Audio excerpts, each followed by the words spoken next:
Olá, querido irmão, querida irmã, este é o programa Tesouro da Igreja. Eu, Luiz Carlos, juntamente com você, estamos aqui dando continuidade aos nossos estudos sobre a declaração Dominus Iesus. É o Senhor Jesus, então a declaração sobre o senhorio de Cristo. Este documento é da Congregação para a Doutrina da Fé, no tempo em que o Joseph Ratzinger, que foi o nosso Papa Bento XVI, ele estava à frente como prefeito dessa congregação. Bem, nós estamos aqui estudando um pouquinho sobre o batismo. Quem crer e for batizado será salvo. Então ele começa esse documento com esse versículo bíblico. Ide pelo mundo inteiro, proclamar o evangelho a todas as criaturas. Quem crer e for batizado será salvo, mas quem não crer será condenado.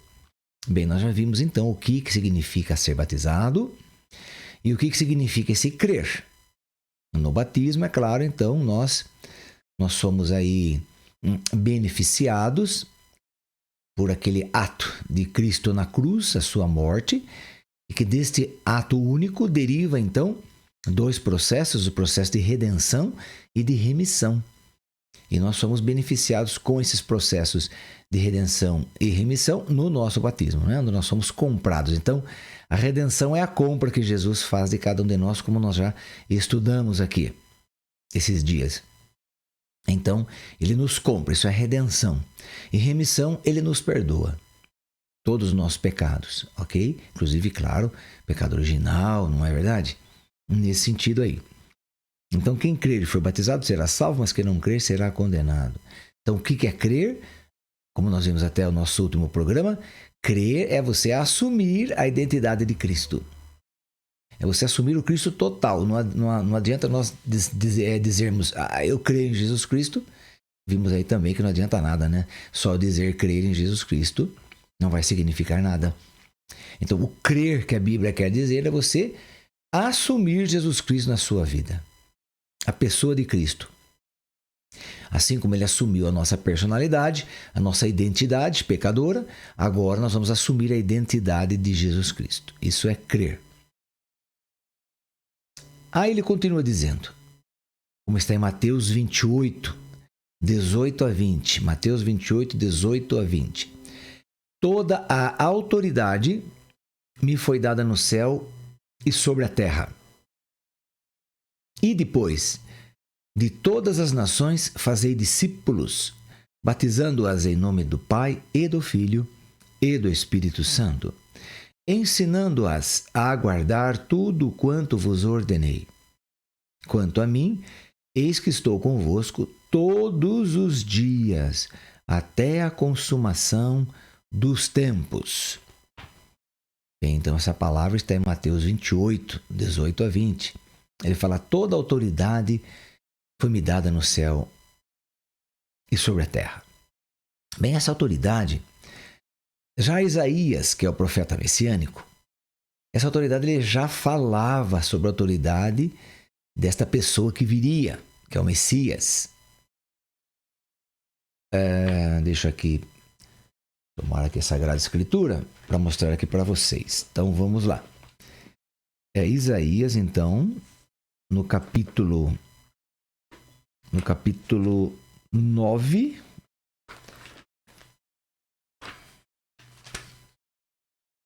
no capítulo 9, então Isaías, capítulo 9. Vamos ver onde que eu vou começar aqui.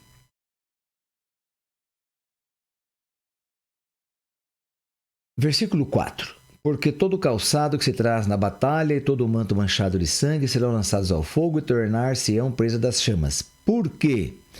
Porque um menino nos nasceu, um filho nos foi dado.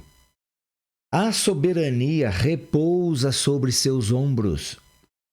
E ele se chama Conselheiro Admirável, Deus Forte, Pai Eterno, Príncipe da Paz. Seu império será grande e a paz sem fim. Sobre o trono de Davi e em seu reino, ele o firmará e o manterá pelo direito e pela justiça, desde agora e para sempre. Eis o que fará o zelo do Senhor dos Exércitos. Então ele diz aqui que Um menino nos nasceu, um filho nos foi dado. Então veja, Isaías, isso há 700 anos antes de vir Jesus ao mundo. Por isso que ele se chama profeta messiânico, que ele falava desse Messias, que viria. Claro, não sabia quando. Veio 700 anos depois do que ele falou. Mas ele diz aqui que ele tinha uma autoridade, que a soberania repousava sobre os seus ombros. Bem, o que é soberania repousar sobre os ombros? Você pode ver aí nas Forças Armadas, tanto Exército quanto Marinha quanto Aeronáutica, onde que nós sabemos que aquela pessoa é um tenente, é um capitão, é um marechal, é um coronel? Exatamente nas ombreiras. Ali tem o significado daquelas sinais, né, que estão ali. Então, a pessoa que conhece, né, claro, a pessoa que conhece o que quer dizer aqueles sinais, então sabe se aquela pessoa que está passando ali na frente dele é um tenente, é um coronel, um capitão, por causa das insígnias que ele usa aqui nos ombros, não é? Então, Isaías está dizendo que esse menino, que nasceria, claro que está falando do Filho de Deus, Jesus Cristo, evidentemente, ele teria toda a autoridade, porque a soberania repousaria sobre seus ombros. Quer dizer, então ele teria toda a autoridade nele. E para mostrar isso, então, existia essa insígnia, vamos dizer assim, para mostrar a autoridade. E Jesus, para exatamente falar de Isaías, para exatamente dizer que o que Isaías falava está certo, ele diz aqui: toda autoridade me foi dada no céu e sobre a terra. Quer dizer, exatamente para concordar com as palavras de Isaías, ele fala essa frase. Toda autoridade me foi dada no céu e sobre a terra. Muito bem, agora o que ele faz com essa autoridade? Ele usa essa autoridade para mandar nas pessoas, para oprimir as pessoas, para ser um ditador? Não. Ele passa a autoridade, ele divide essa autoridade. Então, essa autoridade que era só dele, o que ele faz? Ele passa para os discípulos, para os apóstolos. Entende? Então, primeiramente, ele cita: toda autoridade me foi dada no céu e sobre a terra. Ponto. Agora, ide. Olha a ordem aí. Ide. Quer dizer, ele tem autoridade para dar ordem? Tem. Porque a soberania repousa sobre os seus ombros. Ele é soberano, soberano do céu, soberano da terra, ele é soberano. Então, ele dá ordem. Ide. Ele não está pedindo assim, por favor, se der certo, se lhe convier. Não, ele está dando a ordem. Ide. Ide, pois de todas as nações fazei discípulos, batizando-os em nome do Pai e do Filho e do Espírito Santo, ensinando-as a guardar tudo quanto vos ordenei. Quer dizer, então, a função dos discípulos, desses apóstolos, além de tornar outras pessoas discípulos, claro, batizando, então tinha que passar toda a doutrina. Então, caberia a esse colégio episcopal, no caso os bispos, os primeiros bispos, né, os apóstolos, que seriam os 12, então caberia a eles passarem direitinho o evangelho, a mensagem da salvação para todas as pessoas, ensinando essas pessoas, então catequizando, não é? E quanto a mim, eis que estou convosco todos os dias até a consumação dos tempos. Claro que Jesus já estava ressuscitado, não é? Então ele fala isso, né? Ele dá essa autoridade, dizendo então para eles não terem medo, claro, ir em frente, e falando de todas aí as formas possíveis, né, de tratamento, de convicção, de certeza, de como eles deveriam agir agora. Bem, e claro, Jesus está falando com eles aqui, ressuscitado, mas logo ele iria ascender aos céus. Então eles poderiam ficar com medo, dizer: e agora, onde está Jesus? Então ele dá a certeza, né? Eis que estou convosco todos os dias, até a consumação dos séculos. Então, jamais Cristo vai abandonar a sua santa igreja. A igreja que ele fundou com o sangue dele. A única igreja fundada por Jesus Cristo. Porque todas as outras igrejas, quer sejam cristãs ou não, foram fundadas por homens iguais a mim e a você. Foram fundadas por pessoas. Mesmo sendo cristãs, não são fundadas por Cristo. A única igreja fundada por Cristo é a Igreja Católica, a Igreja Apostólica Romana, que é esta aqui dos apóstolos. Então jamais Cristo vai abandonar essa igreja, jamais. É promessa dele. Aqui também, Joseph Ratzinger cita para nós algumas outras passagens que vão corroborar aí com o nosso estudo, né? Então, Lucas 24, 46, 48. Lucas 24, 46, 48. Assim é que está escrito, e assim era necessário que Cristo padecesse, mas que ressurgisse dos mortos ao terceiro dia, e que em seu nome pregasse a penitência e a remissão dos pecados a todas as nações, começando por Jerusalém. Vós sois as testemunhas de tudo isto. Então, quer dizer, esses apóstolos viveram com Jesus, viram ele ser morto, mas viram também ele ressuscitado. Quer dizer, não tem melhor testemunha do que esses apóstolos para dizerem tudo que foi feito aí por Jesus, né? Tudo que aconteceu com ele, não é? Outra passagem também aqui é João 17, versículo 18. Então vamos lá, João 17, 18. Aqui diz o seguinte: como tu me enviaste ao mundo, também eu os enviei ao mundo. Quer dizer, também tu. Ele está falando de quem aí? Do Pai. Pai, assim como o Senhor me enviou ao mundo, eu agora envio esses 12 ao mundo. Eu envio para eles estarem no meu lugar, para eles fazerem o que eu fiz, darem continuidade ao meu trabalho, para eles agora fazerem essa igreja crescer e se expandir no mundo todo. Então esta é a vontade de Cristo. Também no capítulo 20, versículo 21 de João ainda. 20 e 21, ele vai dizer: disse-lhes outra vez, a paz esteja convosco. Como o Pai me enviou, assim também eu vos envio a vós. Como o Pai me enviou. É da mesma forma, com o mesmo poder, com a mesma autoridade, com a mesma legitimidade. Não é algo assim aleatório, algo que eu possa usar menos de força, de graça. Não, Jesus usava toda a força dele, mas eu não tenho toda essa força. Tem sim. Tem sim. Porque o Espírito que animava Jesus Cristo é o mesmo Espírito que foi dado por Jesus Cristo para a igreja. Só existe um Espírito Santo, só um.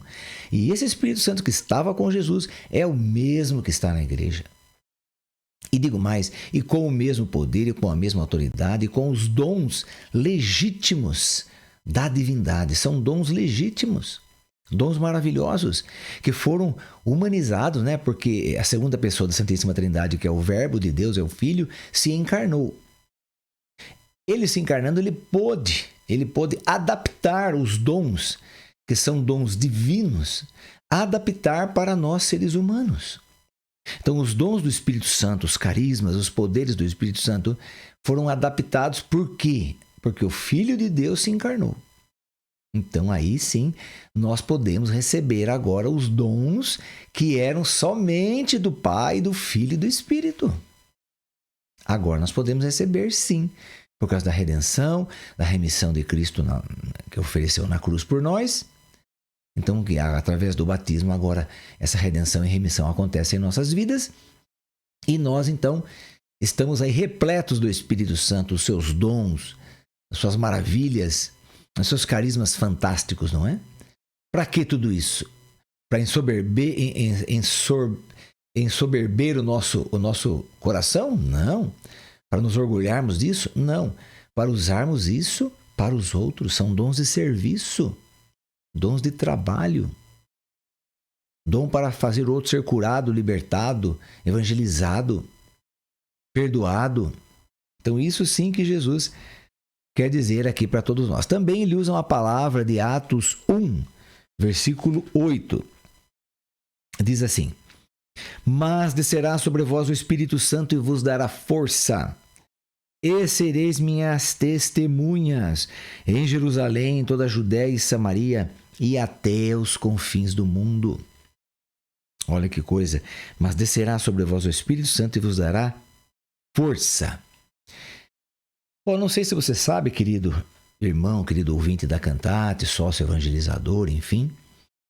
Não sei se você sabe, mas todo o Novo Testamento foi escrito em grego. O Antigo Testamento, então, todos os livros do Antigo Testamento, até chegar no Evangelho, é escrito em aramaico e em hebraico.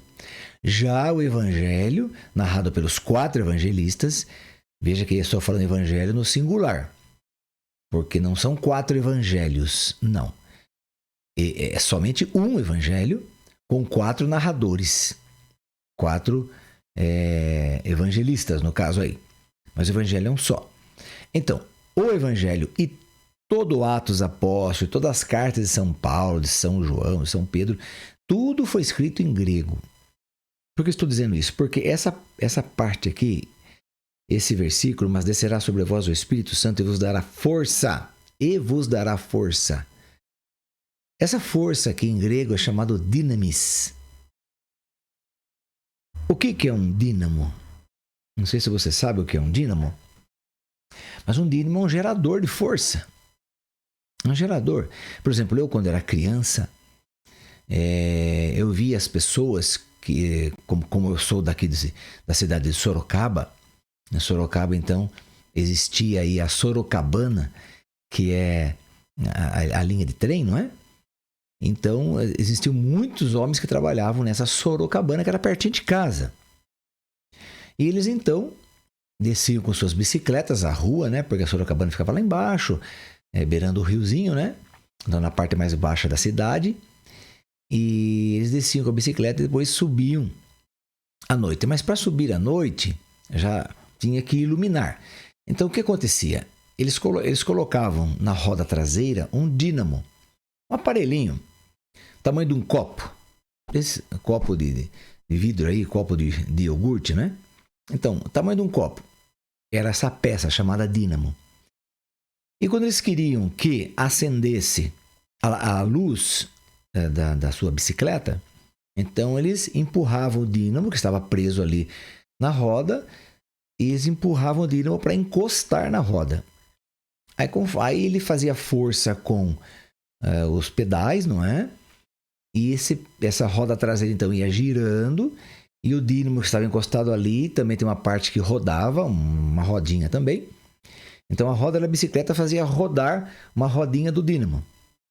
E daí, gerando essa energia, essa força que vinha pela perna do ser humano ali, o dínamo então gerava a energia luminosa. Aí essa lâmpada da frente da bicicleta estava ligada por um fiozinho até esse dínamo. Então, conforme o homem ia pedalando, esse dínamo gerava energia e que acendia a luz, o farol da bicicleta. Então, o que é um dínamo? É um gerador de força. Então, ele diz aqui, mas descerá sobre vós o Espírito Santo e vos dará força, vos dará energia, vos dará dinamismo. Quer dizer, esse Espírito Santo que vai gerar força dentro de você. Não é uma força que é sua mesmo, que vem de você mesmo. É uma força que você vai comprar, adquirir. Não. É uma força que vem do Espírito. Então, ele que vai nos dar a condição, ele que vai nos dar a capacidade de testemunharmos Jesus Cristo. Não é pelos nossos méritos, pelo nosso jeito, pela nossa bondade. Nada disso. Quanto mais eu estudar, mais eu vou ter esse dínamo. Não, de forma alguma. Esse dínamo já está em você. pelo Espírito Santo que lhe foi dado no dia do seu batismo.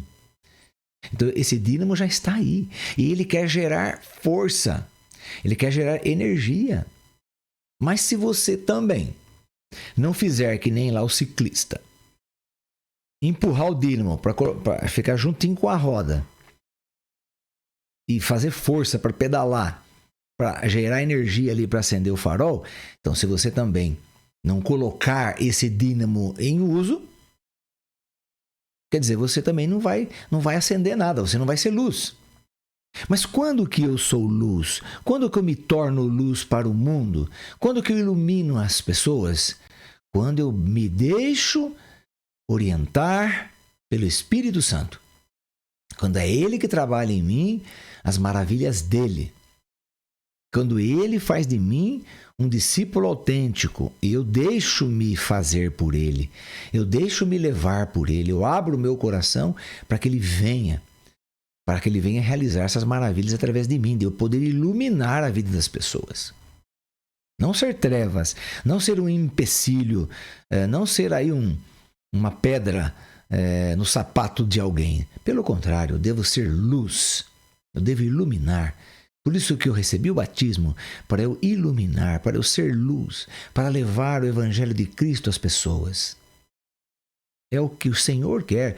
Ide e evangelizai a todas as nações, ensinando-as a observar tudo que vos prescrevi, tudo que vocês viveram comigo, tudo que vocês aprenderam comigo. Então é isso. Essa ordem mudou? Não mudou nada. É a mesma ordem, é a mesma condição, é o mesmo efeito, tudo igualzinho. Não mudou nada. Porque ele diz ali, estarei convosco todos os dias até a consumação dos tempos. E a consumação não aconteceu ainda. Aliás, só falta acontecer a consumação, né? Porque tudo já foi feito. As promessas do Antigo Testamento, que o Pai falou, foram cumpridas no Novo Testamento. A igreja, que era uma pré-figuração, era uma maquete, estava em germe lá no Antigo Testamento, foi fundada a igreja. Todas as promessas de cura, de salvação que viria pelo Messias já aconteceram. Então a única coisa que falta agora é a consumação dos séculos. Muita gente fala de fim de mundo, mas fim de mundo não existe, na verdade, né? Fim de mundo não existe. Existe o fim de um tempo. Então, quando Jesus voltar, nós chamamos de parousia, que é a segunda volta de Cristo, quando ele voltar na parousia, vai se encerrar o tempo que o Senhor deu para a salvação das pessoas. Vai se encerrar esse tempo, não é fim de mundo, não. Porque o mundo não vai acabar. Então encerra-se o tempo da salvação. A economia, vamos citar esse termo, a economia da salvação que teve início na encarnação do Verbo, quer dizer, quando o anjo Gabriel foi visitar Nossa Senhora, falou com ela, quando ela disse o seu sim para o anjo Gabriel, ali, naquele momento, começou a economia da salvação. Quer dizer, tudo que o Pai tinha prometido no Antigo Testamento se cumpre com o sim de Nossa Senhora. É o sim dela que dá início à salvação de Cristo. Salvação do próprio Filho dela. Então, essa salvação não terminou. Nós teremos a salvação até a volta de Cristo.